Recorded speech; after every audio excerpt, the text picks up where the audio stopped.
and awake! Okay, so this is my first podcast episode for Hero Quest U. Gonna start with something really simple. Waking up in the morning. What is it that's so taboo about waking up? That it doesn't seem to matter what part of the world it is, doesn't seem to matter how successful we are, we just all have a problem with waking up. We see it as like it's a chore. It's a negative experience. It's a low energy thing. It's coming out of a fantasy. It's doing something that we're forced to do instead of to our choosing. So I would just like to say that, I've been like that most of my life, and it was really in the last couple of years that I sort of changed my thinking about it. What actually really helped was I noticed that waking up really early, getting into the habit of waking up really early, even when you don't have to, made me change my outlook on it completely. A lot of it was because I used to be at this 9-to-5 job, and I got the early shift, and in order to get there on time with, some time to spare, I would have to wake up at like 6 in the morning. And then it got to the point where I got so tired of being tired and always rushing to work that I would get up even earlier so I could relax wake up instead of feeling like, oh my god, I gotta just scarf down my breakfast and coffee and get there just in time. So I would start waking up at 5:30, 5:15. Anyway, once I was finished with that job after months and months and months of that early shift, I got so used to it that here we are years later, and to this day, I just naturally wake up early, and I love it. I notice that I just generally have more energy waking up early. So it doesn't really have to do with how many hours of sleep I actually got. It really is just waking up at a certain time. Between 6 and 7:30 is when I usually wake up, regardless of the day, regardless of what I have to do. And I just feel like I get so much more done in that day, and you have more energy. And there's definitely, I can't cite any because I'm bad at citing studies. I just like to say, like most people, I've seen studies, and then when they ask you what magazine, you go, I don't know, the red one, blue one, I don't know. But it's true, I've seen this. But anyway, you gotta try it for yourself. But so many habits, it's something that has to be instilled for a while. Meaning, I usually like to say 3 to 4 weeks is how you can really put a stamp on a habit so that you're not even thinking about it anymore. It just becomes natural, and especially with sleep, meaning that it's not just a habit, but you'll actually start waking up awake instead of always groggy when you wake up. But the best philosophy that I like to think about when waking up, I don't even remember where I heard it.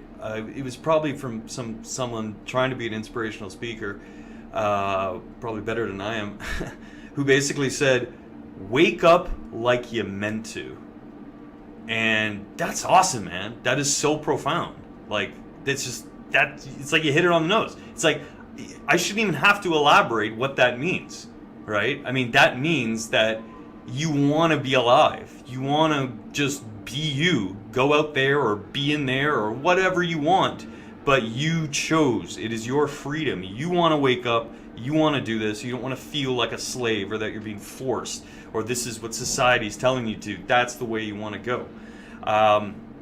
Now, we all have multiple voices in our head. Some of us a bit more than others. And, I like to think that there are 4 primary voices. So let's apply this to waking up in the morning. Let's see. So many of us, we wake up with that low energy of feeling guilt, and we sort of feel, as I like to call it, re-guilty. You wake up in the morning, and very often it's just a continuation of the voice that was in your head as you were trying to get to sleep the previous night. Is that you're just going over a list of all the things that you haven't done and that you should have done, and why you don't deserve to be happy. I haven't done what I said I was going to do. I didn't work out. Oh my god, now I have to make up for the day that I didn't work out. And I'm not trying to learn new skills, and I still have all this work I haven't taken care of, and I'm still in debt, all this money, and I've done nothing to take care of it. And oh no, here's another day where I can't now make up for not doing it the previous day, so I have to now feel that I have twice as many things to do in the next day, and then the third day happens and I have 3 times as much work to do in order to make up for that time that I haven't done anything. Yeah. I think we all have that every day, and it's annoying.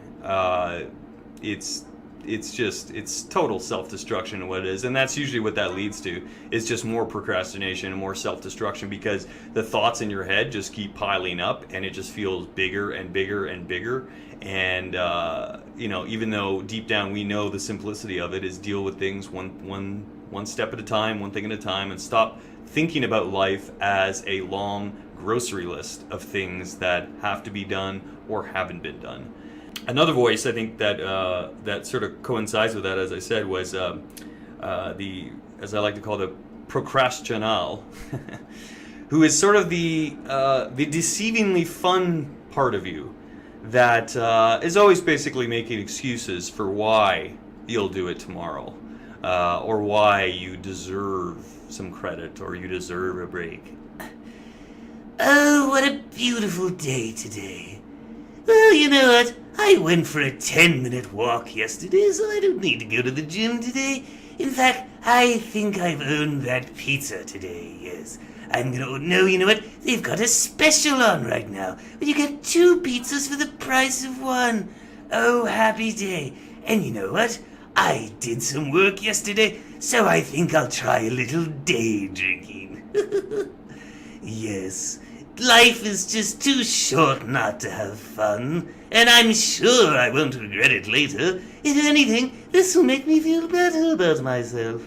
Yeah, that guy is, I gotta admit, he is fun, but he's evil, as I'm sure my voice alluded to. Yeah, that's the guy that's just always telling you tomorrow is fine. There's nothing wrong with it. But as much as there's nothing wrong with goofing off here and there and rewarding yourself, this is the one that basically is setting you up for that guilt later on, to make you pretend that this is going to make you feel good about yourself when you know the results are only going to be negative. Now, of course, what sort of coincides with the 2 previous one is just negativity in general, and that is really just the worst. And that's really what encompasses beating up on yourself and putting yourself down and just making you feel depressed and that nothing's worth it. I like to call this monster Negatron. Oh, what's the point? Everyone's better than me. I'm not talented. I'm never going to make it. No, not at all. I'm ugly. I'm hideous. I'll never be successful. No one will ever love me. No one does love me. No one thinks I'm cool. I'll never make it. I don't have what it takes. There's too much to do. There's too much I haven't done. The world is so hard. No, life is easy. You suck. You suck, negativity voice, because all you do is make things worse. He is the most awful thing. And really the worst part about Negatron is we have a lot of people in our lives we know that represent that voice. So it's not just inside your own head, but people that we maybe shouldn't surround ourselves with that represent that, because they bring you down, whether they're verbally abusing you or whether they're just such a negative person themselves. They make you feel like this is what life is, this is what the world is, why try, what's the point, we all suck, because that's how they feel about themselves, so they sort of subconsciously want to bring you down at the same time. Now, of course, the whole Negatron voice in our head is mostly ourselves. This whole perception that everyone thinks a certain way about us is mostly bullshit. It is in our heads. Or I remember learning in Psych 101 at university. That's right, I did go to university. I'm not going to tell you whether I graduated, but I went. We like to perceive ourselves the way we think others perceive us. And it's really not as confusing as it sounds. It's really just, and it's not more evident in this world today than, of course, social media, right? That we see other people's posts and these fabulous pictures, and we assume everything's going great for them because of these superficial posts. But really, we have no idea what's going on with their real life and what's going on in their head. And so we assume that everything they're looking at us can't compare to them, or as I like to say, we compare our feature-length films to their highlight reels. We haven't seen their feature-length films, so basically the Negatron voice is completely in our heads. But yes, stay away from those Negatron people. Yeah, they're not going to help. I think the irony of this all is with all these sort of bad influences in our head, we always do have that voice of wisdom whispering in us, because we're not stupid. We know things are better. We know that we can be better. The problem is this voice, it's just not strong enough. It seems to always whisper in our ears, but we need more than that. And I find this voice of wisdom seems to represent the wisdom of people we've loved in our lives or in the past. Let's say it was a grandparent that you grew up with, who's that sort of old sage and maybe no longer is with you anymore. That's sort of that voice of, you are great and everything's going to be okay, and if you just take a breath and be patient, that there is an answer out there. I like to think that voice is I like to call him Professor Sage. And yes, sort of the immediate image to my mind, I'm sure like a lot of people, is this sort of like old man with long gray beard. Let's make him a wizard. He's like, he's like Gandalf, since I'm sure my voice will sound like that anyway. But just like, it's okay, David. It's going to be all right. Patience. Let it go. Let it be. You can be great if you want to be. It's all up to you. You must make the choice. You must take the path. There is no luck. You make your own luck. Enjoy every day, because every day is an opportunity for greatness. And you know what? As cliches as those all are, it does warm you when you hear those. And I think that's a problem, is that we're surrounded by so much negativity that we start to think of cliche lines as that, as like you roll your eyes like, oh yeah, right. But it's real. It's true. We've just become so cynical. But just these simple, words of wisdom, sagely wisdom that we've heard so many times are so powerful. They can ring true. And it's just, it's like you kind of wish you had that guy with you at all times and you didn't have to force him out there. It's like I wish I had my grandfather literally just like in my ear as I walk through daily life. Well, I mean, I don't want him around all the time, But anyway, we really need that, and it gives us a funny, warm feeling when we do actually really let those words sink in, because that's what makes life worth living, is that great sense of warmth and love, and the feeling that everything is going to be okay, and that it's all worth it. It's all worth it for something. Or that something great is coming around the corner. You can feel it. You just know it. You just have to believe it's possible and that it's there, and that corner doesn't have a stop sign. And so in the end, what is this all coming down to?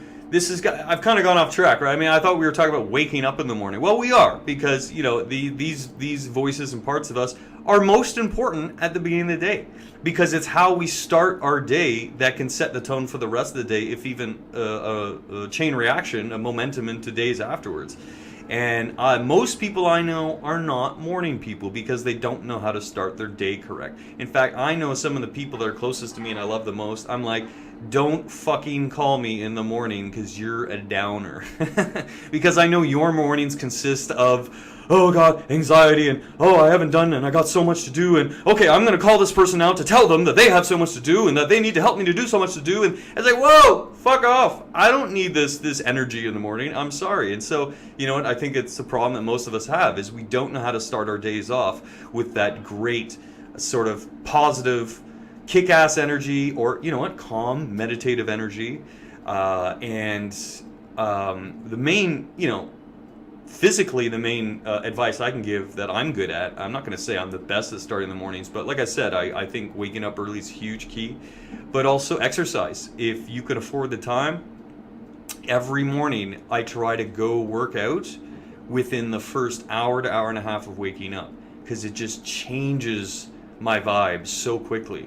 I can be in the worst mood, I can be panicky, anxiety, or I can just be feeling like shit.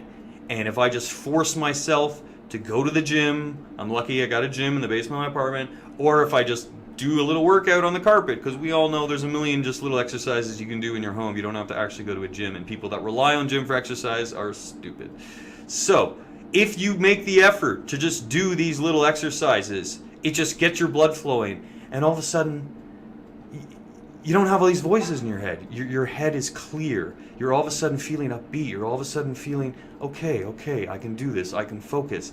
I know it needs to be done. And you're excited to get things done. And when I say get things done, it doesn't always have to be in a work-related way. Getting things done means living life. That's what getting things done means. It means doing things that you know are good for you. That's what getting things done is. It can be a million things. It could be eating something delicious. You know it's good for you because it makes you feel good. It doesn't have to be healthy. Just, it's comfort food. It makes you feel good. Or something that's healthy. It can be doing exercise because you know that that's good for you. It makes you feel good. It can be, spending time with your loved one, your wife, your girlfriend, romantic time because you know it makes you feel good. It can be, yes, working hard on that project because you know it's going to lead to success. And once you've accomplished that, is a great sense of victory in that feeling. It can be, I want to go shop at the market because I love that market, and who cares if I spend a lot of money? It makes me feel good. It doesn't matter. That's what life is. Life is about doing what you know is going to make you feel good and feel victorious, and that's what this is all about. It's all about finding the hero inside you, because we all want that. We admire kids and we miss being a kid because it's so easy for kids to believe in heroes. But, it's still inside us. It's still within us. And that brings up the final voice in our head, which is very seldom heard from. And that's who I like to call Captain Rise. So if you want to picture your stereotypical superhero, like obviously what I'm wearing right now is a Clark Kent Superman getup, then yeah, for sure, guy in a cape, whatever. But Captain Rise is exactly that stereotypical voice, and again, because it comes across as a little cliche, we like to sort of disregard it. But it's what we want. We want to wake up to the day, and we want to kick some serious ass. I'm gonna win. I'm gonna show the rest of the world what I'm made of. All those naysayers out there, I'm gonna prove them wrong. They're gonna see me at the top. And all those people that maybe disregarded me or didn't think much of me, they're going to think twice again. Because I rock. And I can be the best I can be. Any negativity that's out there is not out there, it's in here. And I am going to beat them. Because I am invincible. I am bulletproof. And I am strong. I can save the day, not just for myself, but for everyone else. Because when I become strong and confident, then I positively affect everyone else around me. Excelsior. Yeah, I didn't know what else to say there. But, yeah, come on. We all want that. We all want to be that guy, girl, whatever. It doesn't matter. Hero is hero. And, yeah, so, man, I mean, I know we all have those mornings. They're rare, but we all have those mornings where we wake up as that superhero and it feels great. We're like, damn, I feel awesome. I don't know, maybe because I've just been so healthy the last few days and, maybe I got a big paycheck so there's no stress on my mind, or I had great sex last night. So you wake up just feeling, yeah, I'm going to seize the day. I'm going to kick some ass. Oh, but that voice comes into play. It's like, that's right, you're a hero. That's why we're gonna go take the day off and do jack shit. Let's play some video games and smoke pot. But no, you've got to conquer that. Because you want to continue that feeling, because you want to have that feeling as many mornings in a row as possible. Because the more you have that feeling in the morning, the more you're going to carry it throughout the rest of the day. So there you go. It's all about waking up in the morning. And it's all about waking up like you meant to.